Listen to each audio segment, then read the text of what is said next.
as Sheila and I was listening to Chris on an interview, he begins to talk about Sebastian and how he loved friends.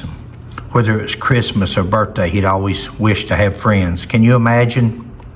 Could you imagine Sebastian seeing the amount of friends that he's made since his disappearance? The amount of YouTubers and subscribers and just viewers from all over, all walks of life.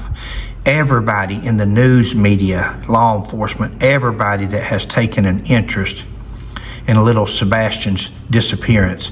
Imagine what that child would think about all the friends that he has made. Listen.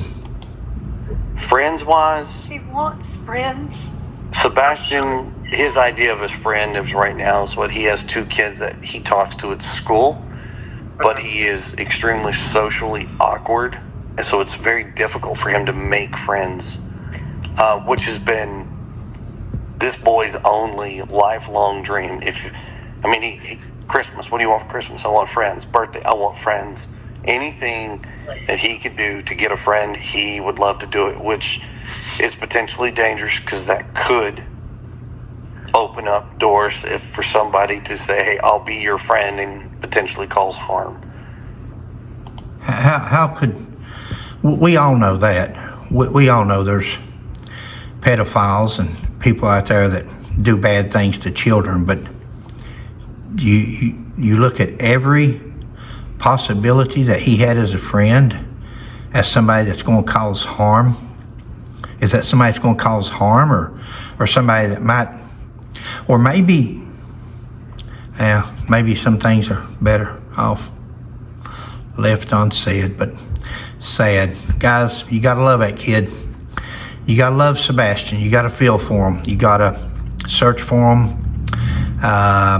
When I say search, Sheila and I don't mean physically search. At this point, it's going to be hard.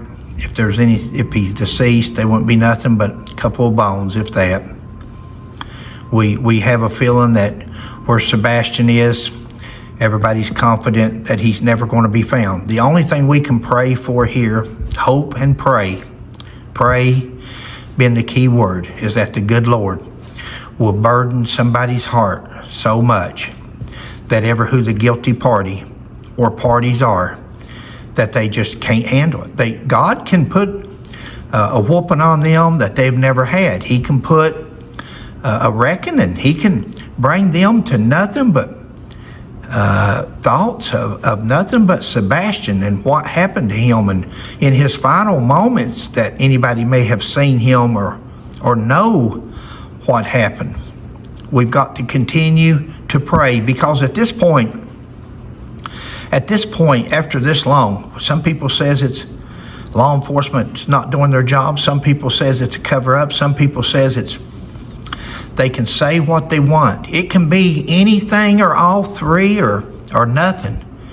But I'll tell you, Sheila and I do. Sheila's editing another video right now, but Sheila and I just talked about this one, and we're both in agreement and always have been.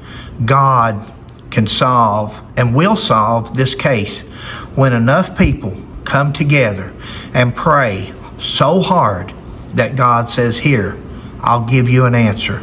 I'll show you what happened. We'll return Sebastian home, or at least to all of his friends that he has now made. Thank you, guys. Please pray. Mark 11:24. If you haven't read it, go read it. Therefore, I tell you, whatever you ask for in prayer, believe that you have already received it, and it shall be yours. You have to believe. You can't just say a prayer and think, okay, I said a prayer, hopefully it'll happen. You can't do that. You've got to believe that God is going to answer that prayer. Now, he may not answer it at the snap of a finger or as fast as we want him to, but we've got to believe that he's going to answer that prayer.